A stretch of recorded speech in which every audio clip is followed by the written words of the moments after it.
Hello, world of the internet. Simon Miller here to have a little chat with you today about that wonderful thing known as anxiety. Now, if you're a long time follower of my channel, I think this is the third video we have done on anxiety. But look, when I said we were going to start talking about mental health and life and things that we all deal with, I said, you tell me what you want to talk about, and that's what we shall talk about. And I say very kindly, but I guess obviously in a perfect universe, nobody would have to bring this up. The one thing that keeps coming back is people say, Miller, can you talk about anxiety? Can you talk about this? Can you talk about that? So I'm like, hey, if that's what we should talk about, if that's what the conversation needs to be, that's what the conversation shall absolutely be. And as I always say, look, I'm not a medical professional. I have no training in this whatsoever. I'm just very passionate about mental health. I'm very passionate about keeping the mental health conversation going. So it's like, look, if I can just bust out a video here on YouTube here and there and it helps, great. If you don't want to watch it, you don't have to watch it. If you think I'm an asshole, that's cool too. You know, that's just the world we live in.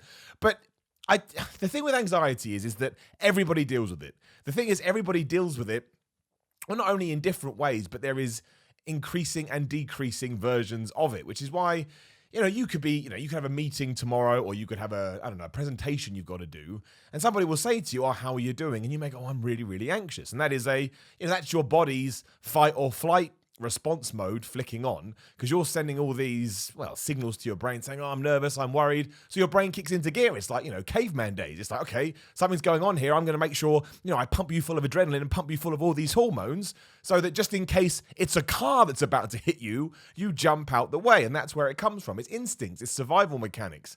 And look, if a car was about to hit you, you'd love it. You'd be like, man, thank goodness for anxiety. Thank goodness for my body acting in a way that told me, get out of the way of that vehicle that is probably going to kill you. But of course, as we are just a bunch of animals, a bunch of aliens, just bizarre species that's walking around on planet Earth, that's not always what we're dealing with. And something that I know loads of individuals are dealing with is just waking up in the morning, having a perfectly normal day on the table, but laying there and thinking to yourself, I am just full of anxiety, and it absolutely sucks. It's the worst thing in the world. I'm not ashamed to admit I've been there. The first time I remember properly experiencing it was in the second half of my first year at university. And to this day, I can't explain what went on. It was towards the end of the year, maybe January. I just remember woke up one day and I was like, I'm a bit on edge. I'm a bit worried about whatever. I guess now looking back with the power of hindsight, it may have been the first time I moved away from home, not really knowing what the future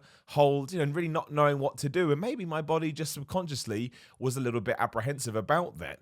And, eventually it went away for one reason or another. But it sucked. It absolutely sucked. I remember sometimes I wouldn't go to some lectures and some classes because I just didn't feel like I would feel comfortable being there. And even back then, I was doing all my gym stuff and my diet started to suffer because anxiety affects people in different ways. Some people will eat loads of food. I annoyingly go the other way and I don't want to eat anything. But I think that just goes to show that how complicated the brain is and how, I guess, normal. That's the thing. Anxiety and being anxious is perfectly normal. And I think this is the big message I hope people can take away from this video. Because I think sometimes the real negative effect of being anxious is that we kind of beat ourselves up about it. And we're like, well, no one else is feeling this way. Why am I feeling this way? What's wrong with me? And then that will open up other doors to maybe problems you've had in your past or whatever. And then you find yourself going down a horrible pathway that you don't want to go down. And it's also why, I'm not saying everybody does it for this reason, but it's one reason why people look for alternatives to try and forget about their anxiety. Like some people will turn to drink, some people will turn to drugs. I say this in all my videos, but it's true. And I think sometimes it's good to take a step back and think about it.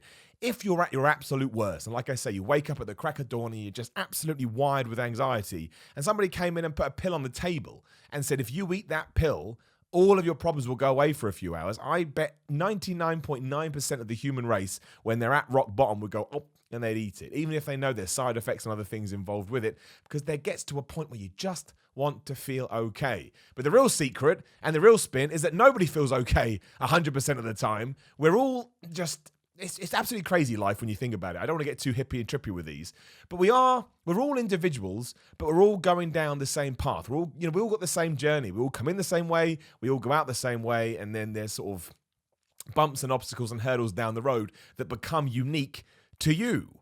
But, even if you're earning £200,000 a year and you're a high-flying executive, or you're earning £30,000 being a manager of a department store, I don't know, I'm just trying to think of two randomly different things. I guarantee you that both of those people are waking up at some stage in their life and just feeling a little bit off and just feeling a little bit worried and just feeling a little bit down.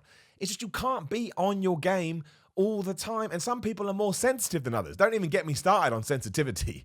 This is my biggest rant ever, because you will get this sort of critical nature thrown at you. Oh, you're too sensitive. So what? What's wrong with being sensitive? Some people are sensitive. It's not like people program themselves to be sensitive. And I'm not saying that you shouldn't work on that and try to have a thicker skin. Of course you could, because it's only going to benefit you down the line. I mean, tying it into YouTube, where we're on now, luckily I've always had, well, it depends on the situation, but we're talking about YouTube comments. Luckily I have got quite a thick skin, but it's definitely thicker now than it was when people first started telling me to die underneath a video on YouTube. But it really isn't a problem if you're sensitive, as long as you know how to manage it and as long as you're open with that and tell other people. And you always see these arguments when people are saying, well, if that person is so sensitive, they shouldn't be in this environment. And I always think, well, I get that to a certain point, but I think it's more important to accept somebody for who they are, understand that, yes, they've got some work to do too, but also you have work to do as well. And that is to understand a fellow member of your human race and not even worry that they're sensitive and think, okay, if I can tell Jack this work is absolute crap, but I need to tell John that, you need to do a little bit better, because I know John will take it worse than Jack. I don't see that as a problem. I really don't. So there is no magic answer. There's nothing you can do. I mean, going to talk to somebody absolutely is the right thing to do if it really is affecting your life. I mean, that is the number one thing. And of course, there is medication a doctor can give you. I'm not against that at all. I know some people. I think it's always best to try the conversation and just the opening up part first, because medication will come with certain side effects. But ultimately, whatever's going to make you feel better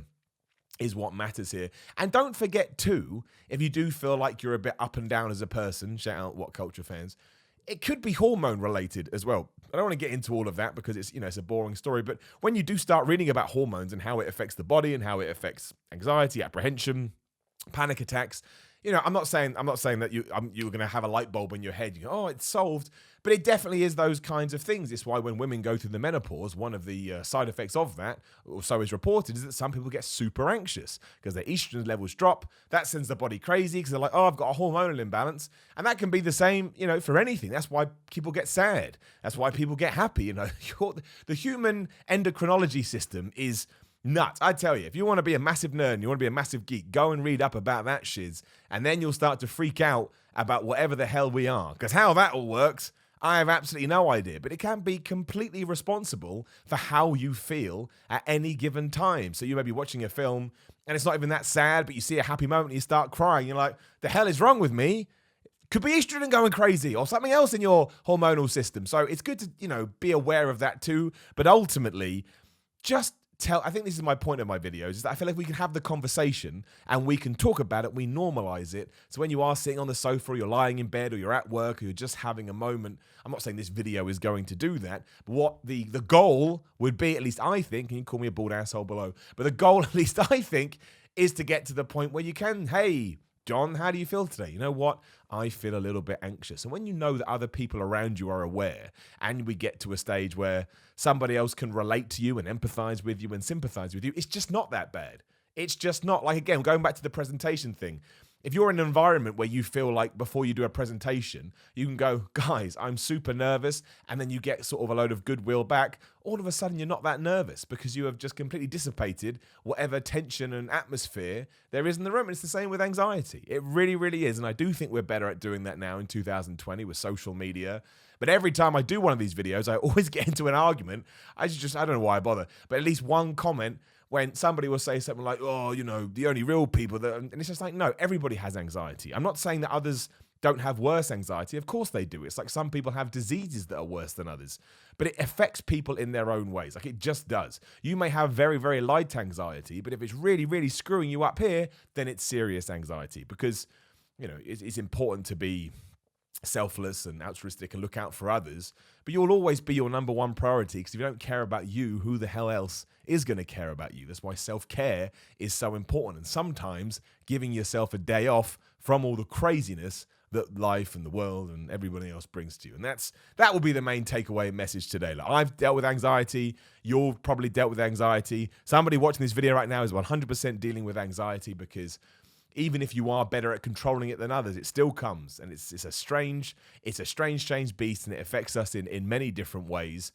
But let's all try and just be there for each other, and let's just try and, you break your leg. It's very easy to see because you break your leg. If something goes crazy in your brain, no one knows, and it's like voodoo. But it is like voodoo. But again, we're all experiencing it, so we should all jump in the same boat and sail away to finer waters. And on that note, I will give you a salute. I will say, if you would like to subscribe to my channel, I would massively appreciate it. Talking about dumb things that human beings like, desperately want to get to 100,000 subscribers. No idea why. What difference does it make? When I get there, I'm not just going to put my feet up and go, sweet, we've done it, 100,000. Of course I'm not. Then I'm going to, 110, then 150, then 200, then a million. Because, again, it's the dangling carrot. And we'll talk about the dangling carrot one day as well. We've talked about it before. Obviously, figuratively, I'm not going to do a video about a dangling carrot. Unless my audience suddenly becomes donkeys, then I will do that dangling carrot. So please do subscribe, like the video, share the video if you want. I think that's everything. I mean, the cool thing about getting loads of views on these videos, it just makes me feel good because, again, we're dumb human beings. But I like to think that the more people that can see this, maybe the higher percentage of people that get something out of it goes up. I don't know. It's all good. Love you loads, and I'll see you soon.